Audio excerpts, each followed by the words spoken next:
सोचने लगी, अगर मैं नहीं रही तो मेरे दोनों बच्चों का क्या होगा। दुखी हृदय से रानी रूपवती ने अपने दोनों बेटों को अपने पास बुलाया। रूप और बसंत दोनों ही अपनी माँ के पास आकर बैठ गए।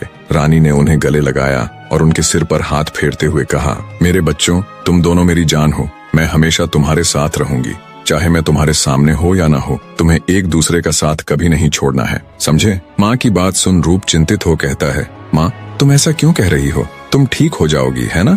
बसंत भी मासूमियत से बोल उठा, हाँ माँ, तुम जल्दी ठीक हो जाओ, हम तुम्हारे साथ खेलना चाहते हैं। बच्चों की बात सुन रानी रूपवती की आंखों में आंसू आ गए। वो बोली, हाँ बच्चों, मैं जल्दी ही ठीक हो जाऊंगी। दुखी हृदय से रानी ने अपनी दासी को राजा को बुलाने के लिए भेजा। दासी राजा के पास जाती है और कहती है, महाराज, महारानी जी की तबीयत बहुत खराब है, वो आपसे मिलना चाहती है। दासी की बात सुन राजा खड्ग सिंह पैदल ही तुरंत रानीवास के लिए चल पड़ता है। ज्यों-ज्यों वो रानी के महल के करीब जा रहा था, त्यों-त्यों किसी अनहोनी की आशंका के चलते राजा का हृदय भारी और उसके कदम बोझिल होते जा रहे थे। जब राजा खड्ग सिंह रानी के कमरे में पहुंचा तो देखा रानी दीन दुनिया से बेखबर एकटक शून्य में देख रही थी और उसकी आंखों से लगातार अश्रुधारा बह रही थी। राजा रानी के पास जाकर उसका हाथ पकड़कर बैठ गया और बोला, रानी क्यों दिल छोटा कर रही हो? मैं तुम्हें कुछ नहीं होने दूंगा, दुनिया का हर कोना छान मारूंगा, कहीं तो तुम्हारी बीमारी का इलाज मिलेगा। चिंता मत करो प्रिय, तुम बिल्कुल ठीक हो जाओगी।